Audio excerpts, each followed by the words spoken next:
जब एक घायल अजनबी को सुनसान रास्ते पर मरने के लिए छोड़ दिया जाता है, एक तिरस्कृत समाज का व्यक्ति उसे बचाने के लिए सब कुछ दांव पर लगा देता है।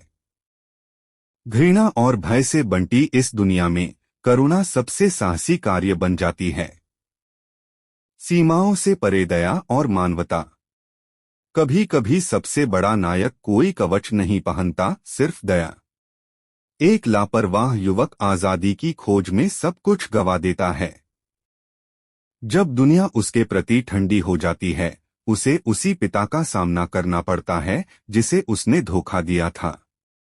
क्या क्षमा उसे घर की राह पर मिलेगी? क्षमा और बिना शर्त प्रेम। तुम सब कुछ खो सकते हो, फिर भी घर लौटने का रास्ता पा सकते हो। धूप से नहाए एक अंगूर के बाग में मजदूर अनुचित मजदूरी पर क्रोधित हैं, परंतु उनका स्वामी उन्हें एक गहरी सच्चाई सिखाता है, कृपा का न्याय, दैवीय न्याय और उदारता।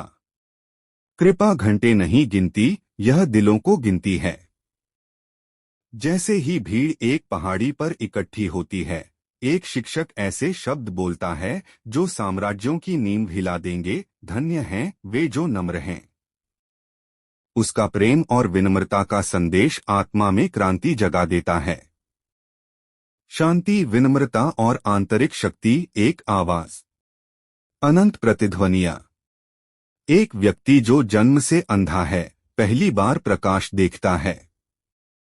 सिर्फ आंखों से नहीं, आत्मा से भी। लेकिन यह चमत्कार उन शक्तिशाली लोगों को अस्थिर कर देता है जो उस चीज से डरते हैं जिसे वे नियंत्रित नहीं कर सकते। आध्यात्मिक जागृति और सत्य, कुछ अंधेपन खुले नेत्रों से भी देखा जाता है। जब एक स्त्री को पाप के आरोप में भीड़ के सामने घसीटा जाता है, एक प्रश्न सबको मौन कर देता है, जो पापरहित है वही पहला पत्थर फेंके। न्याय से ऊपर दया। दया के बिना न्याय, कोई न्याय नहीं होता। दृष्टांतों, चमत्कारों और बलिदान के माध्यम से एक बढ़ी का पुत्र मानवता के प्रेम की परिभाषा बदल देता है। बेतलेहम से लेकर क्रूस तक उसकी कहानी केवल कहीं नहीं जाती, जी जाती है। मुक्ति और दैवी प्रेम। उसने केवल मेजें नहीं बनाई, उसने दिलों का राज्य बनाया।